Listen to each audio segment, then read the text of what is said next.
Alright guys, so unfortunately today's video my audio didn't capture it, so I have to do a voiceover for today's video.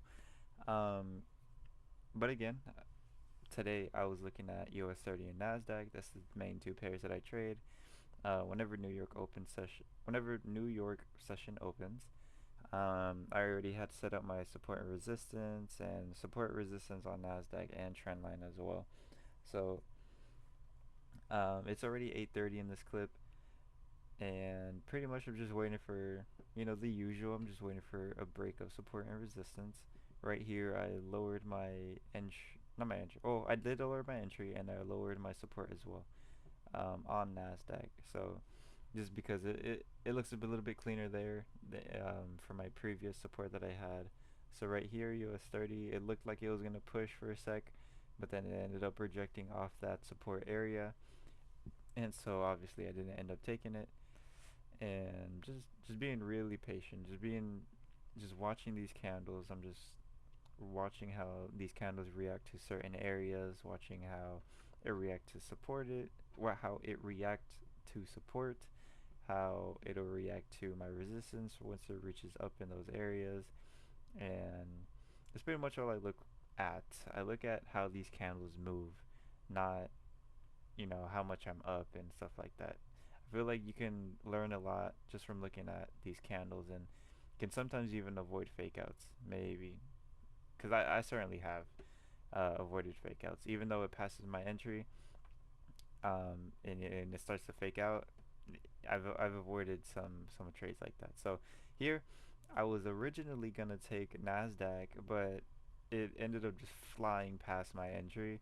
And usually when price just like pushes really hard one way, or passes my entry like really strongly, to me it kind of makes me feel really iffy about it. And so I did kind of hesitate, and I didn't end up joining NASDAQ. But here, on the left side, I joined US30 because it looks like it's moving calmer. It looks like it's moving, a bit smooth, more than NASDAQ is. And so I ended up joining that. So I set it up. I had set up my trade on Trade Locker already. I already set my short position and I set my stop loss on Trade Locker.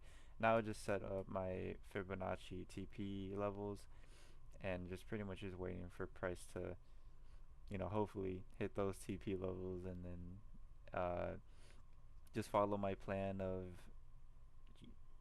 like setting my stop loss at break even once TP1 gets hit, which is what I'm doing now. I see price hits TP1, so I'm putting my stops to break even. And again, the reason why I want to do that is because it really helps you calm yourself down. And whenever you're in a panic within a trade, you can tend to not see stuff that you would have, like, if you were calm.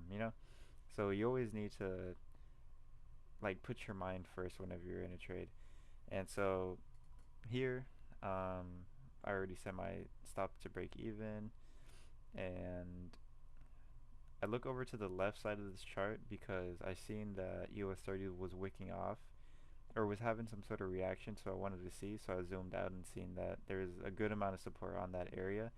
So right here, my thought process was, if it was to continue to push and pretty much fill that wick that it was at, I was thinking about closing, um, just because it had a reaction to that area, and I'm not sure if it's gonna continue to push further than what it did. But I ended up holding. I seen that price ended up filling that wick that it left before it started retracing, filled the wick, and now it seems to like be pushing really hard. So I felt that it could do a little bit of a more stronger push until it starts to retrace. And right there, it just passed TP2, and I just closed. And this close was absolutely just crazy. I see, I'm setting up my where I exited at with that green line right there. Or I might change color. Yeah, so that yellow line is where I got out. It's where I closed, and closed at a TP2, and you see right there, it just starts, price just starts retracing. And it made me feel really really good about my exit there. So yeah, either way, had you caught the sell, had you caught a buy on Nasdaq, sell on US30, you wouldn't have ended up winning on the day, no matter which pair you ended up taking. And today was just a really good day.